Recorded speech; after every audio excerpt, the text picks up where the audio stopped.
Miembro del Partido Conservador, Teodosio Lares se destacó en la escena pública como impulsor de los proyectos centralistas y monárquicos.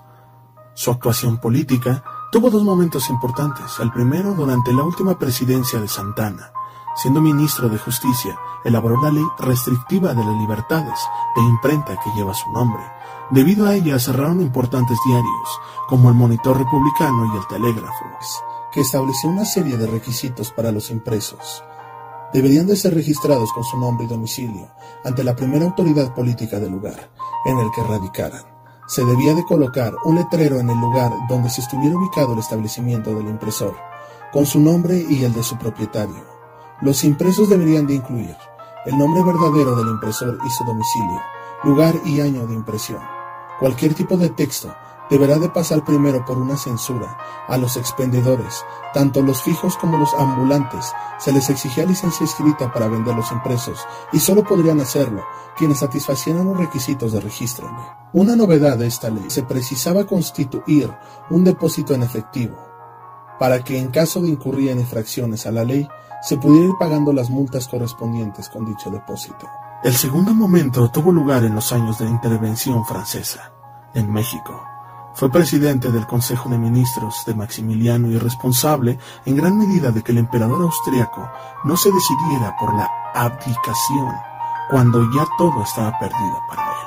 Abogado de prestigio, escribió una obra sobre el derecho administrativo que, a decir de Antonio Carrillo Flores, contiene concepciones que conservan o han conquistado validez y vigencia. He aquí la importancia para nuestra clase de derecho procesal administrativo.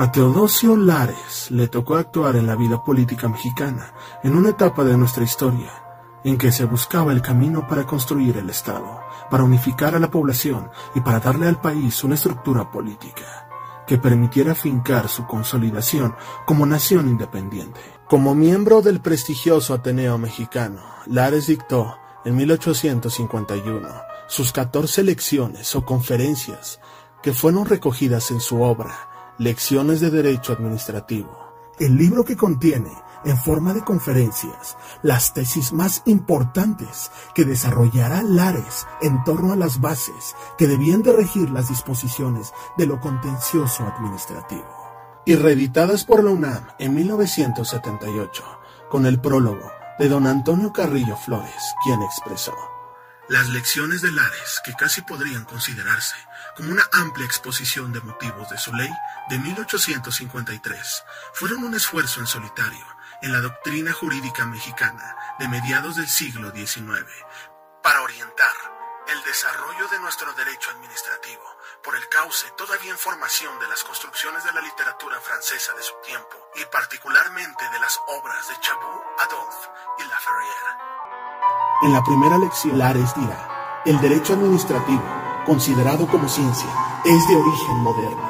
En todas épocas y donde quiera que haya habido un gobierno, ha habido instituciones administrativas. No puede concebirse gobierno sin administración, ni ésta sin reglas destinadas a dirigir a los funcionarios en los diversos ramos administrativos. En todos los tiempos y por diversos gobiernos de las naciones se habrán formado reglamentos expidiéndose órdenes para su justa y pronta resolución.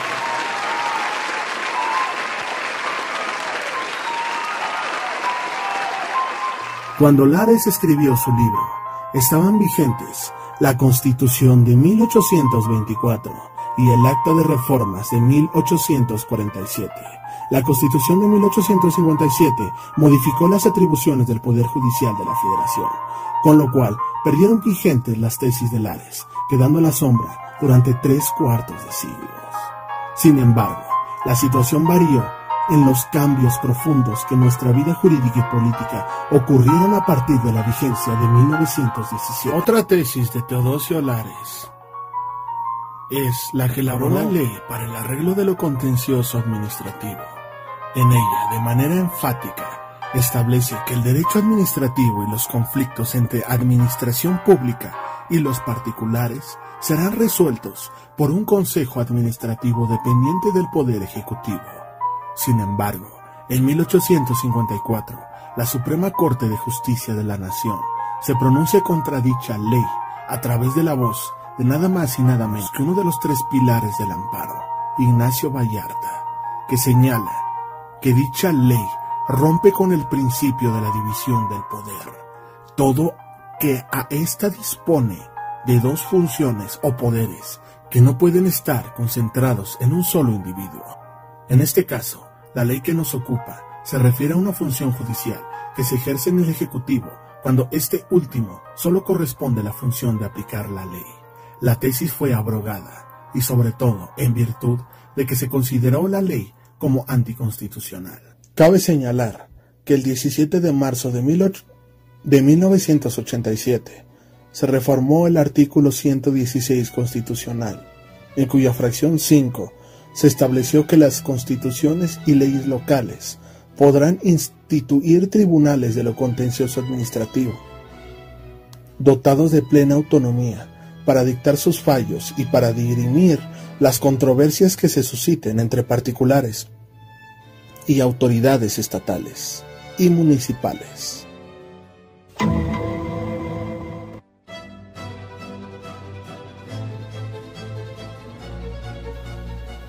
Pero ¿qué pasaría a la caída de Santa Anna por el triunfo del Plan de Ayutla? Lares dejaría la Ciudad de México y desapareció por algún tiempo de la actividad pública. Probablemente se retiró a la actividad literaria, hasta 1858, cuando volvió a ocupar un cargo judicial. Creciendo de influencia, Lares quedó como presidente del Consejo de Ministros. Este sería el último cargo administrativo. Obró más como político que como jurista. Su tesón fue decisivo para que el emperador se abstuviese de abandonar el suelo mexicano y enfrentase a las tropas republicanas. El triunfo del liberalismo republicano provocó el éxodo de los imperialistas. Se dirigió a La Habana, Cuba, isla en donde residiría hasta poco antes de su muerte, que ocurrió en la capital de la República el 22 de enero de 1870, al regreso de su exilio.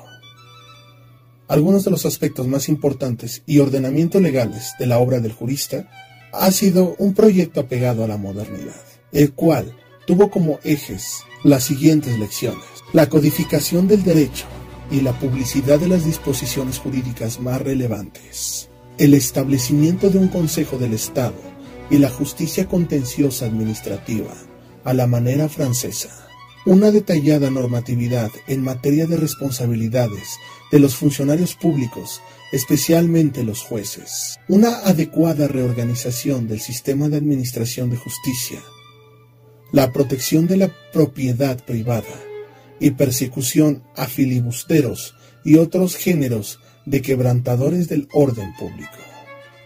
Entonces, llegando a este punto de la exposición, Teodosio Lares, menos conocido que otros hombres en su tiempo, pero no por eso menos importantes, se preocupó realmente por la profundización de los temas jurídicos, poniendo a debate teorías de derecho comparado en nuestro país.